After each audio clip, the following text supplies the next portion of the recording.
Hi friends, in this video we are going to deal with the case summary of the important and latest Supreme Court judgment pronounced in the area of evidence. To know more about it, please watch the video fully.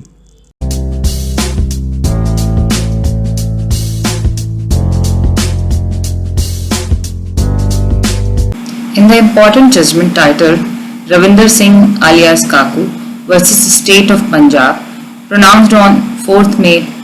2022, the Supreme Court has held that the certificate under Section 65B, subsection 4 of Evidence Act is mandatory to produce electronic evidence and that the oral evidence in the place of such certificate cannot possibly suffice. The facts of the case would be that charge under Section 302, 364, 120B of Indian Penal Code was framed against accused, to which they pleaded not guilty and claimed trial.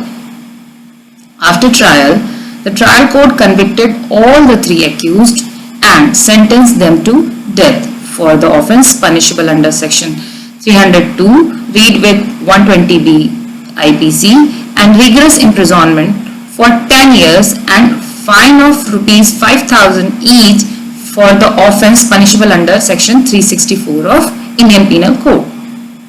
On appeal, the High Court acquitted accused number 1 and accused number 3 and partly allowed the appeal filed by accused number 2 and, while setting aside the death penalty, sentenced him to undergo rigorous imprisonment for 20 years under Section 302 of IPC.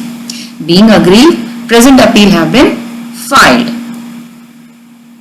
The Supreme Court has held that the conviction of accused number 2 is based only upon circumstantial evidence.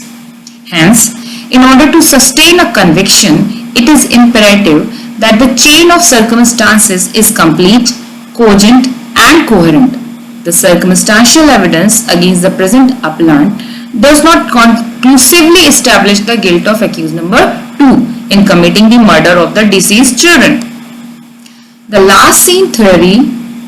the arrest of the accused, the recovery of material objects, and the call details produced do not conclusively complete the chain of evidence and do not establish the fact that accused number 2 committed the murder of the children of the PW5.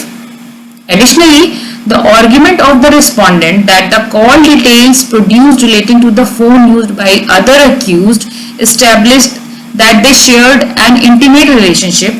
and that this relationship became the root cause of offence is also unworthy of acceptance. The High Court fell in grave error when it fallaciously drew dubious inferences from the details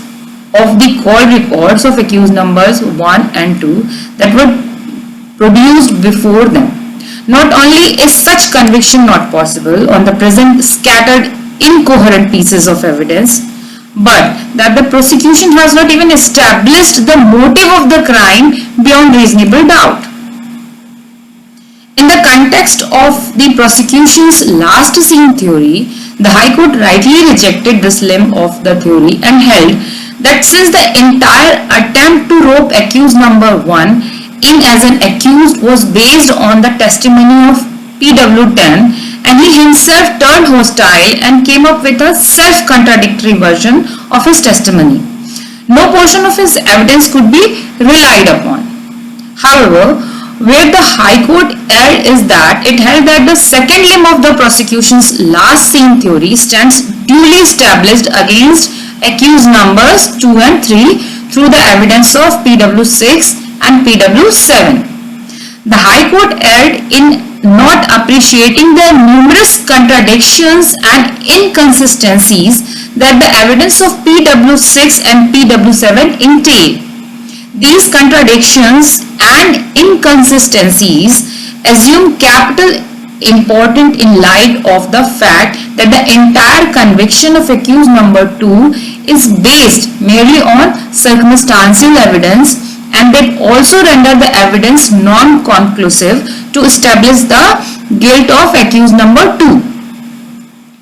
In a case where the conviction is solely based on circumstantial evidence, such inconsistencies in the testimonies of the important witnesses cannot be ignored to uphold the conviction of accused number 2,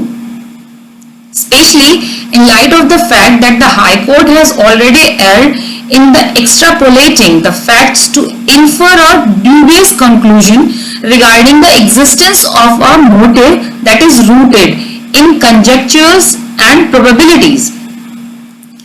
With respect to the extrajudicial confessions,